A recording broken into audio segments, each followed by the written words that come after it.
Dracula, sosok bangsawan vampir yang tinggal di kastil megah dan hobinya itu menghisap darah manusia. Ini adalah sosok Dracula yang diceritakan dalam novel karya Bram Stoker pada tahun 1897, di mana penggambaran Dracula di sini yang terus menjadi acuan bagi cerita-cerita Dracula lain di masa depan. Tapi bagaimana jadinya ya kalau misalnya sosok Dracula ini bukan hanya ada di novel? Bagaimana kalau beneran ada di dunia nyata? Hai, namaku Mega dan selamat mendengarkan ceritaku. Sebenarnya, penggambaran Dracula ini terinspirasi dari seseorang yang bernama Vlad. Vlad ketiga atau Vlad Tepes. Ia adalah pangeran Wallachia yang lahir pada tahun 1431 di daerah pegunungan Transilvania. Julukan Vlad Tepes yang paling terkenal adalah Vlad the Impaler atau Vlad si penusuk. Karena ya menusuk adalah cara favorit dia untuk menyiksa manusia. Ya, Vlad the Impaler adalah pria paling iblis di abad ke-15. Anyway, Wallachia adalah kerajaan yang berada di bagian wilayah Rumania dan bersebelahan juga sama Transilvania. Dan kerajaan ini dipimpin oleh ayahnya Vlad Tepes yaitu Vlad kedua. Di tahun yang sama dengan kelahiran Vlad Tepes, Vlad kedua mengikuti Order of the Dragon atau yang dikenal dengan sebutan Ordo Naga. Ini adalah sebutan untuk angkatan bersenjata Kristen yang didirikan pada tahun 1408 oleh Kaisar Romawi Suci bernama Sigismund. Angkatan bersenjata ini beranggotakan sekitar 24 orang panglima perang yang berpangkat tinggi pada masa itu. Singkatnya, Ordo Naga ini didirikan dengan tujuan untuk menghalangi ekspansi Ottoman ke wilayah-wilayah Kristen. Karena keikutan Vlad kedua dalam angkatan bersenjata tersebut, ia pun dianugerahi dengan gelar Dracul, atau dalam bahasa Romania kuno diartikan sebagai dragon, alias naga. Jadi namanya dia adalah Vlad kedua Dracul. Tapi kalau dalam bahasa modern, Dracul ini artinya adalah iblis. Gelar ini pun menurun ke anaknya yaitu Vlad Tepes. Alhasil namanya Vlad Tepes jadi Vlad ketiga Dracula. Kalau Dracul artinya dragon, maka Dracula artinya son of the dragon, anak sang naga. Jadi Vlad kedua Dracul ini punya 4 anak, salah satunya bernama Vlad Tepes atau Vlad ketiga Dracula. Terus anak-anaknya yang lain namanya adalah Mircea kedua, Radu Salfrumos, dan Vlad Calugarul. Nah, meskipun udah gabung jadi Ordo Naga nih, ternyata Vlad kedua itu enggak loyal. Dia malah beraliansi dengan pihak Ottoman. Ini juga karena Vlad kedua sedang dalam masa sulit sih, yaitu teritorinya diusik. Jadi dia mau gak mau harus minta tolong sama Ottoman untuk membantunya mendapatkan kekuasaannya kembali. Tepatnya pada tahun 1442, Vlad kedua akhirnya diundang ke Kesultanan Ottoman oleh Sultan Ottoman saat itu, yaitu Sultan Murad kedua. Vlad berangkat bersama 2 anak laki-lakinya yaitu Vlad Tepes dan Radu Salfrumos. Sesampainya di sana nih, Sultan Murad kedua sepakat untuk beraliansi dengan ayahnya. Tapi ada syaratnya nih, Vlad kedua itu harus menyerahkan kedua anaknya sebagai sandera. Mereka berdua harus tinggal di Ottoman sebagai bukti loyalitas Vlad kedua terhadap Kesultanan Ottoman. Tapi meskipun disandera nih, para ahli sejarawan percaya bahwa kedua anak laki-lakinya Vlad kedua ini sebenarnya diperlakukan dengan baik oleh Ottoman. Bahkan keduanya justru diajarkan berbagai ilmu pengetahuan, mulai dari sains, filsafat, hingga seni. Nah, mereka juga diajarkan agama Islam. Eng ternyata kedua bersaudara ini punya sifat yang berbeda. Adiknya yaitu si Radu atau biasa dijuluki Radu si tampan nih. Doi itu senang tinggal di Ottoman. Dia menerima kehidupan barunya, bahkan sampai masuk agama Islam dan menjadi bagian dari Ottoman itu sendiri. Sementara kakaknya yaitu si Vlad Tepes, dia nggak suka sama Ottoman. Dia selama ini selalu pura-pura mengikuti apapun yang mereka suruh, tapi nyatanya dia tetap pengen balik ke Wallachia. Anyway, dengan bantuan Ottoman, Vlad kedua berhasil mendapatkan kekuasaannya kembali di Wallachia. Tapi ini nggak berlangsung lama, karena pada tahun 1447 kerajaan Wallachia kena kudeta dan Vlad kedua diturunkan dari tahta. Kudeta ini dilakukan oleh para bangsawan dan orang-orang berkuasa di Wallachia.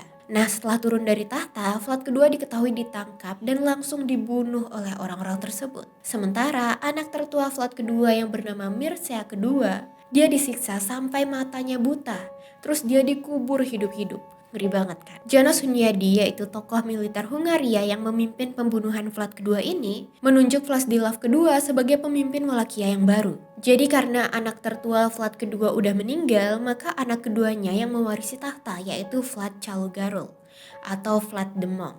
Seperti julukannya, dia nggak bisa naik tahta karena dia udah jadi biksu. Ini menjadikan Vlad Tepes sebagai penerus tahta yang sah. Mendengar hal mengerikan terjadi pada ayahnya nih, Vlad Tepes terbakar emosi. Dia ingin balas dendam. Dia akhirnya pergi dari Ottoman dan segera bergegas ke Wallachia untuk menghukum orang-orang yang telah membunuh ayahnya. Pada tahun 1448, di umurnya yang ke-16 tahun, Vlad Tepes berhasil menggulingkan Vladislav II dengan bantuan pihak Ottoman. Vlad Tepes akhirnya berhasil naik tahta menjadi pemimpin Wallachia. Tapi kepemimpinannya ini cuma bentar, cuma 2 bulan aja. Ini karena Vladislav II dan sekutu Hungarianya berhasil menyerang lagi dan mengambil alih Wallachia lagi. Jadi Datu Vlad Tepes kalah dan diasingkan dari Wallachia. Setelah 8 tahun lamanya di pengasingan, Vlad Tepes kembali terlibat dalam konflik Wallachia. Nah, di sini terjadi perubahan aliansi. Vlad Tepes nggak lagi berpihak pada Ottoman, melainkan pada Hungaria. Dia mendapatkan dukungan militer dari Hungaria. Sebaliknya, Vladislav II juga mengubah kesetiaannya. Sekarang dia malah loyal sama Ottoman. Di masa yang sama, yaitu 1453, ibu kota Romawi yaitu Konstantinopel jatuh ke tangan Ottoman. Sekarang Konstantinopel menjadi ibu kota Ottoman. Pria di balik keberhasilan ini bernama Sultan Mehmed II atau Muhammad Al-Fatih. Dia sampai mendapat julukan sang penakluk. Yang gak tahu Konstantinopel di mana, itu sekarang udah berubah namanya jadi Istanbul. Tahu kan? 1456 terjadi datu perang lagi memperebutkan Wallachia. Vlad Tepes bertemu dengan Vladislav II di daerah pinggiran Targoviste. Mereka duel 1 lawan 1. Di situ Vladislav II terbunuh dan kepalanya dipenggal oleh Vlad Tepes. Matinya Vladislav II membuat Vlad Tepes dapat kembali berkuasa di Wallachia. Wallachia mengalami masa-masa krisis pasca perang antara Hungaria dan Ottoman, di mana ada banyak perseteruan antar para bangsawan. Terus perdagangan kacau, ladang-ladang terbengkalai, dan banyak tanah yang dikuasai secara ilegal. Ditambah lagi, Wallachia harus menghadapi teror dari Vlad Tepes yang sangat meresahkan. Masa pemerintahan Vlad Tepes memang dikenal dengan masa yang paling mengerikan, brutal, dan sadis sepanjang sejarah. Vlad Tepes memulai masa pemerintahannya dengan menerapkan kebijakan-kebijakan yang ketat. Dia ingin membasmi kejahatan-kejahatan yang ada di dalam negerinya. Dia juga nggak memberi toleransi terhadap jenis kejahatan apapun. Bahkan meskipun kejahatannya kecil banget ya, misalnya kayak cuma berbohong gitu, tetap dihukum berat sama si Vlad Tepes. Mungkin karena trauma juga kali ya. Vlad Tepes juga memilih rakyat jelata dan orang asing yang gak punya kuasa untuk menempati posisi di pemerintahannya. Lah kenapa? Ini dia lakukan untuk memperkuat kekuasaannya. Dia menganggap orang-orang lemah kayak gitu bakalan terus bergantung sama dia dan gak mungkin berkhianat. Sebagai seorang pemimpin, ia juga bisa dengan sesuka hatinya mengangkat, memberhentikan, bahkan mengeksekusi para pejabat pemerintahannya. Pada tahun 1459, Vlad Tepes diketahui menyusun rencana balas dendam terhadap para petinggi dan bangsawan Wallachia yang telah mengkhianati ayahnya dan mungkin nantinya punya potensi untuk berkhianat di masa depan. Pada suatu malam, ia mengundang 200 lebih para petinggi dan bangsawan bersama dengan keluarga mereka dalam sebuah acara jamuan makan di kastilnya Vlad Tepes. Nah, di acaranya ini nih bukannya menjadi sebuah acara yang meriah dan membahagiakan. Acara ini malah menjadi sarana bagi Vlad Tepes dan pasukannya untuk membunuh para bangsawan yang ada di sana. Tepatnya, para wanita dan lansia akan dikepung dan ditusuk di tiang tancap di depan keluarga mereka sendiri. Ditusuknya itu ditusuk hidup-hidup. Kayak di gambar ini, mereka ngegantung kayak ditusuk sate. Sementara para pria yang masih segar bugar dipaksa untuk menjadi budak. Para budak ini disuruh membangun kastil Ponari yang menjadi kediaman favorit Vlad Tepes. Saat itu banyak budak yang meninggal karena kelelahan membangun kastil ini. Sementara yang belum meninggal gimana? Ya, setelah kastil selesai mereka semua ditusuk juga dengan keji. Oh ya, ditusuk ini ya, katanya ditusuk dari bagian bagian pantat terus digantung gitu. Nah, nanti karena gravitasi dan berat tubuh yang ditusuk ini nih, maka tusukannya bakal auto makin dalam dan tembus ke mulut. Ngeri banget kan? Bukan cuma musuh aja nih, Vlad Tepes juga menyiksa orang-orang yang dia anggap nyebelin. Contohnya adalah para pengemis. Ia menganggap bahwa mereka ini adalah para pencuri. Oleh karenanya, ia pun berpura-pura mengundang mereka ke ruangan pesta makan besar. Sampai sana mereka disuruh makan sampai kenyang. Terus pas sudah kekenyangan nih, Flatepes memerintahkan untuk mengunci semua pintu. Dan udah, itu satu gedung dibakar sama seluruh pengemis di dalamnya yang udah kekenyangan. Flatepes juga menerapkan sistem yang kurang adil terhadap para pedagang Jerman atau yang dikenal sebagai Saxons. Flatepes ini menganggap bahwa para pedagang itu bersekutu sama musuh-musuhnya. Akhirnya pada tahun 1459, Flatepes yang sudah sangat membenci kelompok pedagang ini memutuskan untuk memusnahkan mereka. Ia menghancurkan perkampungan Saxon di kota Krossstadt dengan membakar seluruh isi perkampungan tersebut sampai nggak tersisa. Nggak sampai situ aja, Flatepes juga menusuk sekitar 30.000 orang yang ada di sana. Ia menusuk dan menancapkan tubuh mereka hidup-hidup ke tiang pancang. Dan menurut beberapa sumber sejarah, Flatepes bahkan sampai menyaksikan mereka ditusuk sambil menikmati makan malamnya. Flatepes sangat ingin melihat secara langsung para korbannya menderita dan meninggal satu persatu.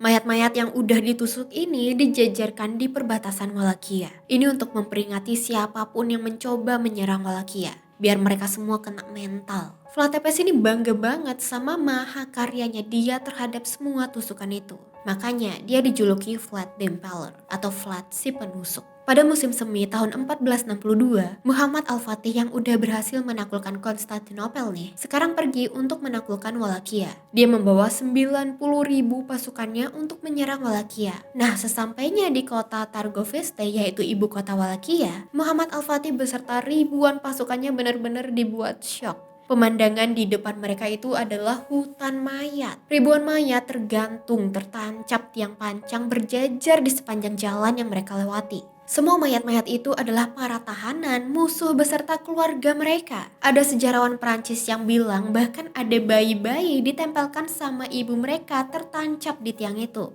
Pemandangannya sangat mengerikan. Saking mengerikannya, Muhammad Al-Fatih beserta pasukannya sampai berbalik. Mereka nggak jadi nyerang. Ya ternyata taktik Flatepes ini berhasil ya dengan mayat-mayat tersebut. Berhasil kena mental. Sebenarnya masyarakat itu udah capek banget sama kebengisan Flatepes. Saking capeknya, mereka jadi mulai berpihak sama Radu. Masih ingat kan Radu, adiknya Flatepes yang hidup nyaman di Ottoman? Nah, Radu melihat kesempatan ini sebagai sebuah jalan untuknya meraih puncak kekuasaan. Apalagi Radu ini di-backing kuat sama Ottoman. Radu berjanji jika dia mencapai puncak kekuasaan, dia akan selalu berhubungan baik dengan pihak Ottoman. Alhasil Radu mendapatkan kekuatan dan dukungan penuh dari Ottoman dan juga masyarakatnya. Sementara nih Flatepes karena kurangnya dukungan dari masyarakat, lambat laun kekuasaan, uang dan juga pasukan militer Flatepes menyusut secara drastis. Hal ini bahkan mengakibatkan Flatepes dipenjara oleh Matthias pertama, yaitu Raja Hungaria saat itu. Ya, dia kalah dan dia dipenjara. Ia pun ditahan selama kurang lebih 12 tahun. Tapi selama di penjara ini, Flatepes masih sempat punya istri dan punya anak. Oh ya, selama 12 tahun juga kekuasaan di Wallachia sempat berpindah tangan beberapa kali. Si Radu sempat juga tuh berkuasa, cuma dia meninggal, makanya dialihkan lagi tahtanya. Tahun 1475, Flatepes balik lagi ke Wallachia.